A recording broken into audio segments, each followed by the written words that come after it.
Hello, welcome to Her Wild Side Hockey Podcast. I am your hostess, Mikki, aka Hockey She Wrote on social media, and welcome. So, I was going to record this podcast yesterday, which was Monday, the day after the Wild versus Chicago Blackhawks game. Life got in the way. Here you get it today, and I'll record another one tomorrow for today's game. That's just how it is. Um, so, First of all, this is episode 10 of this podcast, and I've been absolutely floored by the response, the downloads and the people that enjoy it. And I want to say thank you for listening, and I hope you continue listening. I know that I am not the most professional podcaster, and I will tell you why, which is because my entire life, don't like to listen to recordings of my voice. I don't like to watch videos of myself doing anything, really. So I do this all in one take, and except for the times I had to stop to cough, I don't edit it. I don't stop it. I don't edit it. I just go with it. So hopefully you guys are okay with my rambling and meandering. Um, it's just yeah, thank you. One thing you could do for me is wherever you are listening, if you're listening on a podcatcher like Spotify or Apple Podcasts, you could rate and review, and that helps other listeners find my podcast. Not required, but if you feel like it. So I was actually in arena for the Wild versus Blackhawks game, which was very exciting. I will tell you, it was a little different for me because I brought my 6-year-old, I almost said 5-year-old, he just had a birthday, my 6-year-old with me.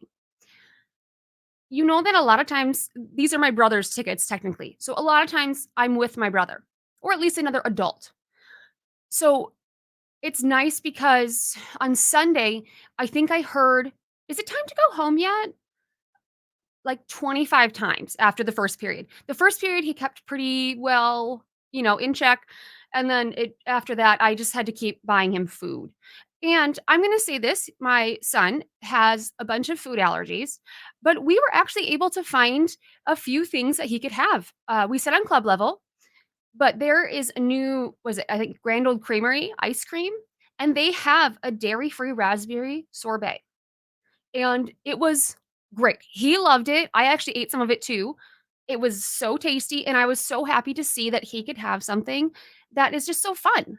We also had french fries, which are always good, gummy worms. We were able to find quite a few things, and I love that they are taking their food choices and expanding a little bit more.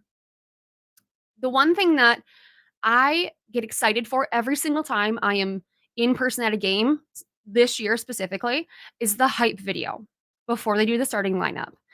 Every year I've loved the in arena hype video. This year has beaten them all. When they start the Born to Be Wild song, it just I just want to go feral. And sometimes I do because that's just how I am at a game. But it's just so good and there's so much to watch. Again, my 6-year-old loved it. They have the smoke and the fog. They've got the video going on. They have the light show on the ice. There are so many things that it really is a great way to capture people's attention, kids' attention. One thing I do want to address, and I know this is kind of a me problem, I'm going to talk about cup holders. I sit on club level, and on club level, we have discovered, my brother and I, that our cup holders are to our left. And we know that because we sit on an aisle to our right. We're the first two, number 1 and number 2. And we have a cup holder between us, and we have a cup holder on my left side. This is mirrored for you. So, switch it around in your brain. But I hate when people try and take my cup holder.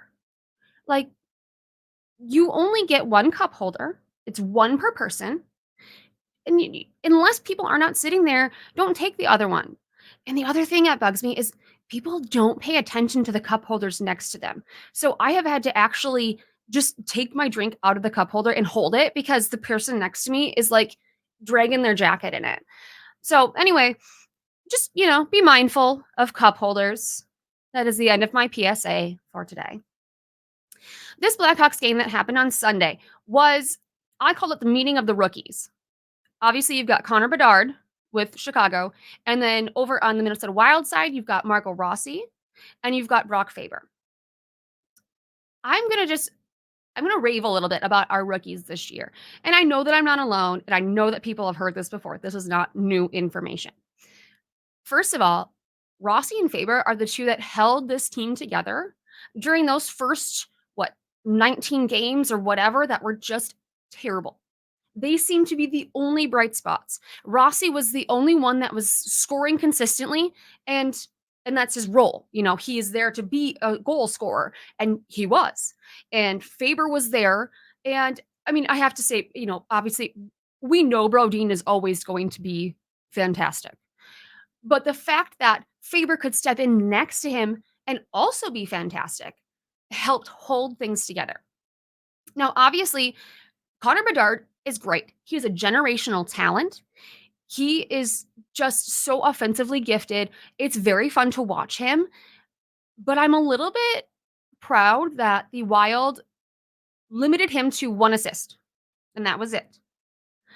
Now, I've been thinking about the Calder trophy, which goes to the rookie of the year, basically. Everybody thinks that Bedard is a shoo-in, and I understand why, because again, he is a generational talent. But that does not mean that he should be a shoo-in. You look at Brock Faber, and just because he does not put up points because he's a defenseman, people tend to rule out defensemen because they don't see the skills that he has that keep the puck out of the Wild's net. But he has started to be a little more offensive. Offensive, not like saying bad stuff. I need to stop making myself laugh. Also, non-professional, here I am. But he does have 10 points on the season, Faber does. Only 1 goal, but he's got 9 assists. And you know what? He's going to get more because they've been exploring putting him on the power play. And I have a feeling that in tonight's game, he'll be running the second unit. Jared Spurgeon obviously will run the top one, but I think Faber gets it over Goligoski. And it makes sense. But it is nice that we also have Goligoski. So again, when Spurgeon was out, then we still had Goose up on the first unit and Faber on the second. So I guess what I'm saying is that while Bedard seems like a shoo-in, let's not rule out Rossi also. Rossi is putting up points, and he is second to only Connor Bedard in rookies for points and goals as of right now. He is right there with him, even if he's just slightly under. He is right there with him. And don't rule out Brock Faber. There was a great story in The Athletic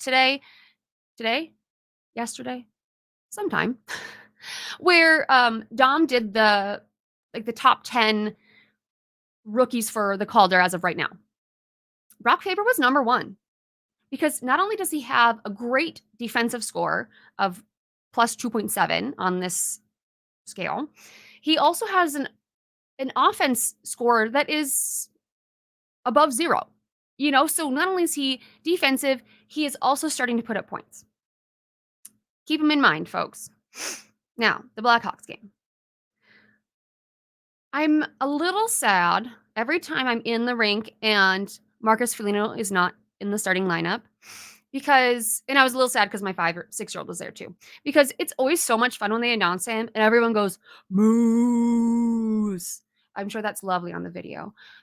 I really wanted my son to be able to do that, but he wasn't in the starting lineup. It is what it is. Now, Rossi, right away, his second shift on the ice during this game, a tip in from a long shot from Faber, he was left completely alone out front. I think at that point they kind of started to see that, maybe we should actually be covering Rossi because he is good. But they also then kind of not right after, but the next kind of big event was Spurgeon going down with an injury. So let me tell you the kibosh that put on the happiness in the rink. In arena, they did not show a replay. So all we saw was him get smashed into the boards, fall on the ice, and be unable to get up. And when that put the fear of God in me, I didn't even know what to do. And again, there was no replay, so, everybody in the rink is just sitting there quietly.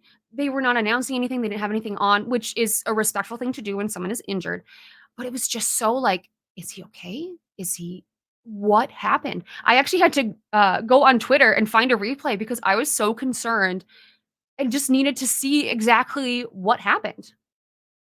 So Spurgeon left, and to be honest, all of us, in rink, it looked like a season-ending sort of an injury, or like a significant amount of the season injury. So, automatically, it was like, "Alright, we gotta shift how we're thinking here. You know, this is gonna be tough." We had another power play where the Blackhawks actually got a breakaway. Fleury managed to stop it because Fleury was in top-notch shape. Not only has Gus Bus gotten back on his game, Fleury is on his game too. They are both back to that tandem that we saw last year, and knock on wood, that they stay. During that power play, Rossi got another goal. And this is where Faber had stepped on, and I know he was running the power play unit. And Faber did this no look pass, and it managed to get up to Rossi, and he tipped it in. So good. And what I loved, and everybody wanted a hat trick for him so bad. Everybody. But what I loved is I think the people who wanted it the most for him were Zuki and Kirill, because they were feeding him pucks for the rest of the game like crazy. And unfortunately, he did not get that hat trick, but even the 2 goals was amazing. I am so just going wild over how Rossi is doing. Everybody who last year said he was a bust, and even, preseason, "Oh, he's a bust." You know what? He's developed in his own time. This 2-goal game was amazing. Before the first period even ends, we're still in the first period here. I'm still looking at my first period notes. We had one more goal where it was a classic Kirill Kaprizov to Matt Zuccarello, slapped it into the goal, done, boom. We left the first up 3-0. This season, I have been in person for a few losses or a few that were so close that it felt like you couldn't really be that excited. Can I tell you how excited I was? Just we had a lead, like a real lead, not just like a one goal lead, like a real lead. Moving on. Second period, another power play goal. This one was a goalie tip in, again, from Matt Zuccarello.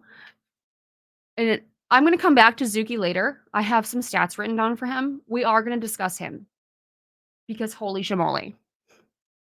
But all of a sudden, amazingly, Spurgeon is back on the bench. Not only back on the bench, he's back on the ice, skating and looking completely like himself. We don't know what happened. All we know is he had an injury, and now he is not injured. He's back in the game tonight against the Calgary Flames. On Wild on Seventh podcast, Ryan Carter was kind of saying that it could possibly just be something where his leg got hit and it was like, like a dead foot or a dead leg where he just couldn't use it at that moment, but it wasn't like an actual injury. It's just it needed to rest and, get back to normal. So I'm kind of assuming that's what it was. But when I noticed him on the ice, it's one of those things where my 6-year-old, like, I'm going crazy, and my 6-year-old is like, "My mom is crazy. Like, what are we doing here?" And we ended that period 4-0. Oh, one more thing. So first of all, this was a Foligno versus Foligno game, which is always very fun and a little confusing. And this time I gotta say, you know what, Nick Foligno? Why are you beefing with Marco Rossi? Why are you beefing with him on the face-off dot? Because that is not only super rude, like, he's just a little guy. He is just a rookie little guy. Do not shove him. But Rossi handled it well because that's the sort of man he is. Third period, Chicago finally scores on the power play. So it took them a power play to actually score on us. That's when Bedard got his assist. And I gotta say, at that moment, I was very careful to not say the words "shut out" until after they scored, and then I was like, "Ugh, no shutout." I was really hoping for one. Right at the end of the game, they get the 4th line out there to really just shut down the game. They were rolling lines, they were rolling defensive partners. I love how they've been doing this. Faber also had this play, and I keep looking for a video of it, and I don't think anybody clicked it.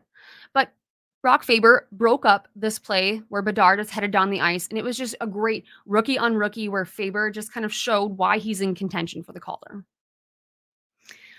Marc-Andre Fleury was excellent. He saved 33 out of 34 shots on goal, and he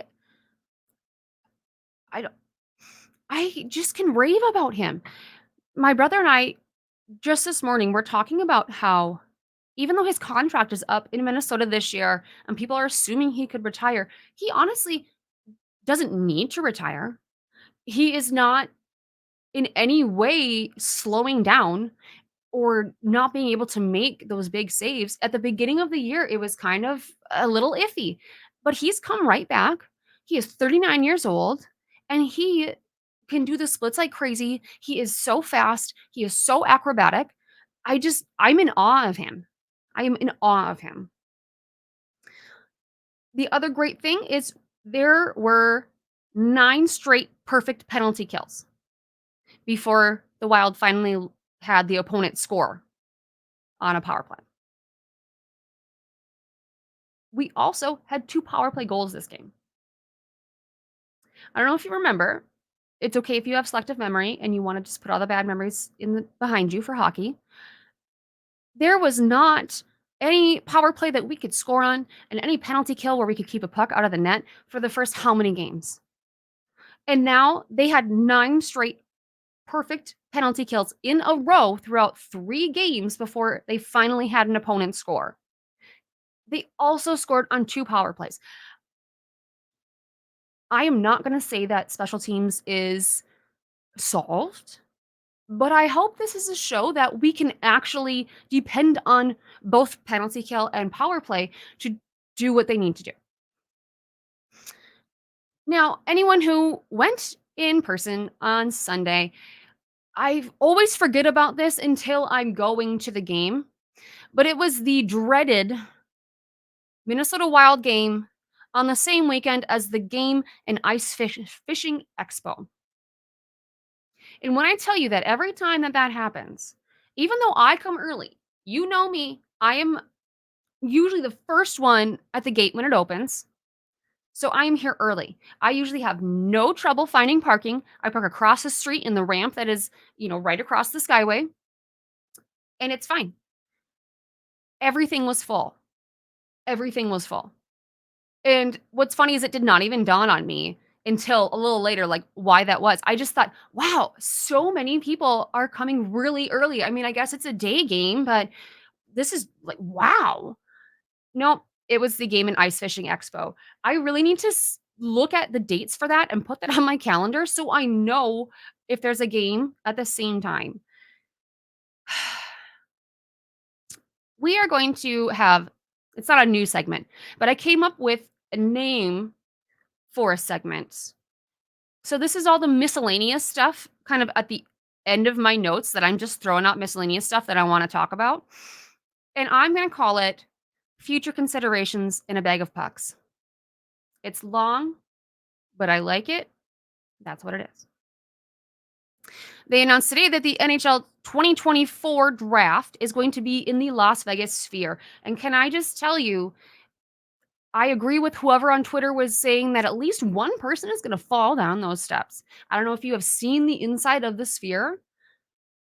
Someone's going to fall down. I'm not going to wish ill on anybody and hope it's any specific person, but someone is they're going to fall.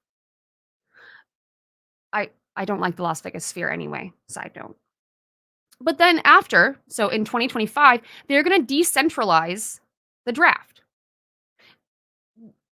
Having them all in one place is the fun of the draft. Seeing the players go up, that's what's fun about the draft. The 2020 draft was hard because it was not in person. But the fact that they want to go back to that, I understand that then they don't have to have they don't have to pay out as much money, although, let me say, if they wanted to save a little money in the NHL draft, they probably didn't need to get the Las Vegas Sphere. But they take away all of the fun stuff. We can't have specialty jerseys. We're not supposed to have all these fun nights. We're not supposed to do any, like, fun accessories. They're gonna decentralize the draft. It's just we're trying to grow the game here. The draft is something fun. I actually watched it for, like, the first time, like, the whole thing this past summer, and I enjoyed it. I enjoyed seeing them, like, the guys walk up on stage and how happy and excited they are. I don't know if it's gonna be the same. Now, I talked about listening to the Wild on 7th podcast this week. This week they had Connor Bedard as their guest. And first of all, great guest. I'm very glad that he tried pesto for the first time because I also enjoy it. I know it's something that's a little divisive, but we also so we got clarity on the Dewey 1, Dewey 2, right? Duhaime is Dewey 1, Dewar is Dewey 2. We all knew. But then he comes out and says that he, Dewar, is known as Big Dew.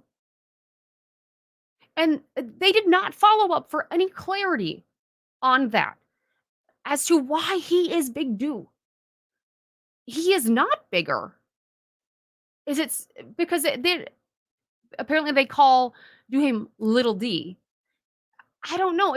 They have so many nicknames, and it's just I don't know. I wanted to know, was that just simply like um, when there's a bald guy and they call him Curly, or what? Jake Middleton had the new Duke Cannon commercial come out. He is the best spokesperson that they could have chosen from the entire team. So props to Duke Cannon. Also, I feel like Middleton could absolutely go into commercials and stuff when he is done with his hockey career because he is just so funny. During the game with the Blackhawks, during a commercial break, they did a this or that with Kirill Kaprizov. And at one point, they ask, fishing or golf? And he picked golf? From what I have heard, he is not a good golfer. There was that shot of him at the golf tournament where he just about nails some guy in the head with a ball. I know he's a little better than that normally, but at the same time, he's such an outdoorsman. I thought for sure he would pick fishing. I just, it's surprising. I want to give major snaps to the Boston Bruins. They had their Hockey is for Everyone night, and they went above and beyond. First of all, they had 6 different what's the word I'm looking for here? 6 different people on the ice, and each one representative, there we go. Each one represented a different segment. So I don't remember all of them, but there was like special hockey, there was LGBTQ plus league, there was sled hockey, but there were 6 of them, and that was great, first of all. But then they had the picture, and they made their stairs into rainbow steps. Amazing. Just, I love it. I love it so much. They're like, we're not supposed to do jerseys. We're not supposed to do tape. You know what? We're just going to turn the entire rink into a rainbow. That's how you do things. That's how you stick it to the man, folks. Another thing is the Arizona Coyotes have become an absolute wagon. They dethroned Las Vegas Knights, Tampa Bay Lightning, the Colorado Avalanche, and the St. Louis Blues. So 4 of the past Stanley Cup winners, they beat them 4 games in a row. Yotes coming from nowhere. I love it. Jesper Wallstedt, everybody's favorite baby goalie. Not a baby, I know. Once again, for the second time this season, was named the AHL Player of the Week. During that week, he went 2-0-0, a 1.50 goals against, and a .965 save percentage. He currently, or at least as of 2 days ago, leads the AHL in save percentage. And during one of those games that he won, he made 43 saves. That was his a career high. And I believe over the weekend he let in, or between those 2 games, he let in 3 goals and stopped like 80 some. This kid is amazing. A fun fact that I learned this week, and it's one of those things that my brother was just astounded that I did not know. When I was telling him about how Fleury only needs 4 more wins to become the second most winning goalie in NHL history, I said, "He's gonna have to pass Patrick Roy." And I had heard Patrick Roy before. Can I just say that I know it's French, and I did not take French, so that's kind of my defense. In no world would I have connected those. Thankfully, my brother was like, "You need to learn how to say that so you don't do it on your podcast." But I'm doing it on purpose on my podcast, just so you all know, just in case anybody else is wondering. Excuse me. Last of all, I'm going to talk about Mats Zuccarello. This man is 36 years old and playing the best hockey of his entire life. And that has been said every year since he and Kirill Kaprizov have partnered up. But it's true every single year. He's played 22 games this season, and there are only 4 of those games where he's not on the score sheet at all. At the same time, there are 6 of those games that are multi-point games for him. He's currently on a 9-game point streak, which a few days ago, I'm not sure if this is still true, he was second in the league for longest point streak. But during those 9 games, he has 13 points, 3 goals, 10 assists. He is also on track for career highs this year in both points and assists. Right now, if he keeps going at this clip, he is on track for 97 points and 20 assists. Getting better with age. It's not just wine, folks. I am in awe because I am around his age. And I just, you know what? Yes, mid 30s, not old. If anyone thinks that, just know that it's not. And I need to really wrap this up because it's gone longer than I wanted to. But there is a 4-game road trip that they left for. I am sorry for anyone on Central Time, but it is West Coast time. And I'm not going to go into the whole, I know how time zones work, and I know that different people have to watch them at different times, and it's very inconvenient. I get it. I'm just saying, during this West Coast trip, it's a lot of late nights. Tonight's Calgary Flames. And I just hope that we can come back from this road trip with, I would love 6 points. Let's say that. I would love 6 points. That would be a realistic goal. So until next time, keep the good vibes and let's keep going out there and supporting our wild.